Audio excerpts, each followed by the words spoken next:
Oui, moi je suis Arthur Laborderie, je suis en service civique ici à O2 Radio, O2 Radio, O2 Radio depuis mi-décembre. Ce qu'il faut comprendre, c'est qu'on est une radio qui est censée être un peu généraliste, mais le problème c'est qu'on ne peut pas faire compétition avec les grandes radios généralistes qui sont France Inter, Europe 1 et encore d'autres. Donc nous, on a un créneau assez spécifique qui va donc se concentrer sur ce qui est local. En fait, Eau-de Radio, ça vient de Haut-de-Garonne. Haut-de-Garonne qui comprend les villes du coin qui sont Bassins, Florac, Senon. Leur parler des événements locaux, des événements culturels ou de la politique locale. On se concentre sur ça, mais aussi on essaie de parler de développement durable, d'écologie. Euh, et on essaie de se pencher sur des sujets assez progressistes aussi. Il n'y a pas très longtemps, on a parlé des migrants. On va en parler justement demain euh, dans l'émission 4 médias. Et oui, et donc du coup, 4 médias, qui est une émission en partenariat avec d'autres médias. Je cite l'écho des collines qui est juste à côté et Aki.fr.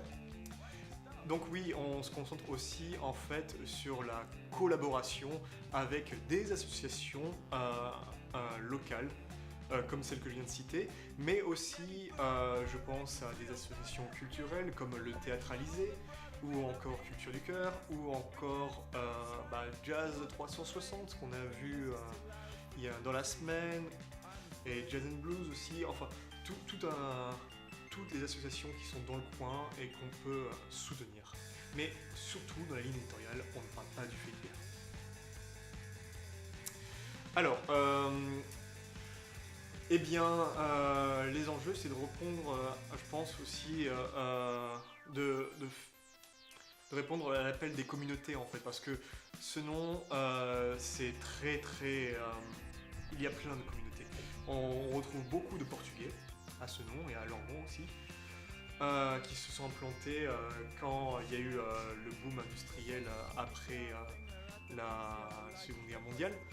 Il y a eu aussi le fait que beaucoup, c'est très multiculturel, et donc il faut représenter ces radios locales. Donc on représente euh, les gens qui sont dans le coin.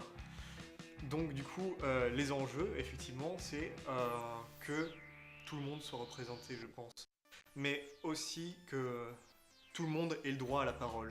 Que ce soit, si je prends le niveau politique, on va faire intervenir des politiques qui sont parfois haut placés, mais localement, hein, peut-être au conseil régional, des élus, des choses comme ça.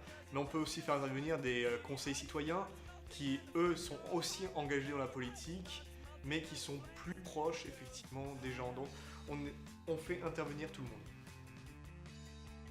Oui, le passage au numérique, oui. Écoutez, ça fait des années que la radio numérique, on en parle. Le problème est différent qu'avec la télé.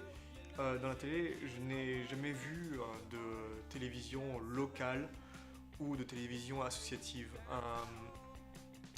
Donc le passage au numérique, à la TNT, s'est fait très très rapidement, là, avec les quelques années. Les gens ont racheté de nouveaux téléviseurs et puis c'est allé. Mais le problème avec la radio numérique, ça veut dire que toutes les associations et les petites radios doivent en fait faire un investissement dans de nouveaux équipements qu'ils doivent presque tout jeter ce qu'ils avaient avant pour pouvoir à la fin pouvoir répondre aux attentes effectivement peut-être arbitraires au final qui sont demandées par les autorités de l'audiovisuel. Euh, je suis pas sûr que ce soit une bonne solution, c'est pour ça que ça fait des années qu'on en parlait, des années que ça se fait pas. Euh, Parce que tout simplement, soit il faudrait accompagner les associations et les petites radios à justement un nouvel investissement, soit c'est annoncer la mort des radios locales.